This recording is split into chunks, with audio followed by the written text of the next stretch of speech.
आज आम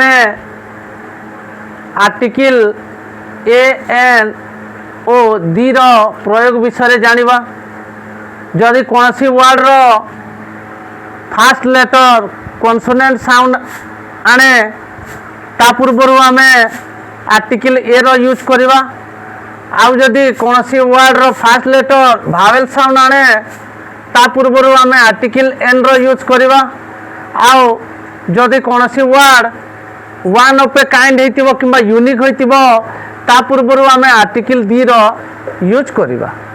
तो एठी दिया जाइछि dash honest man. Honest first letter हम कॉन्सोनेंट अच्छी किंतु तार उच्चारण होउछि ऑनेस्ट अर्थ और उच्चारण होउछि सेतिपय मु ता आगरे एन रो यूज करिवि an honest man. Second sentence रे हॉर्स अच्छी आउ एच होउछि हमर कॉन्सोनेंट आउ साउंड भी कॉन्सोनेंट आसुछि तेणु करी एठारे ए रो यूज करिवि ए हॉर्स। थर्ड सेंटेंस रे अछि अम्ब्रेला। अम्ब्रेला यू यू हमर भावेल साउंड आसुछि एवं यू होउछि भावेल तेणु करी मु एठारे एन रो यूज करिवि एन अम्ब्रेला। तबरे फोर्थ रे आसुछि यूनिवर्सिटी।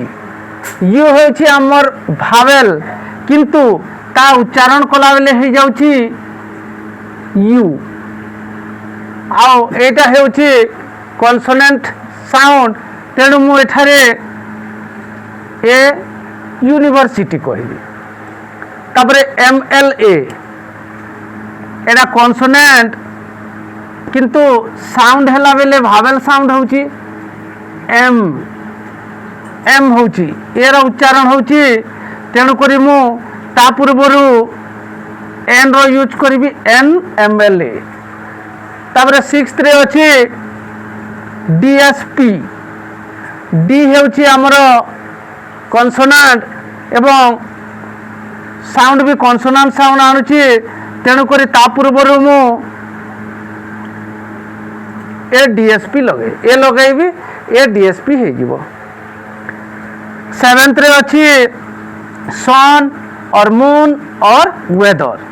तो यही वार्ड गुड़ी को वन ऑफ ए काइंड अटे अर्थात दुनिया रे गोटे मात्र अच्छी आ यह यूनिक अटे तेणु ता पूर्वर मु आर्टिकल दी रो यूज करबी दी सन दी मून दी वेदर।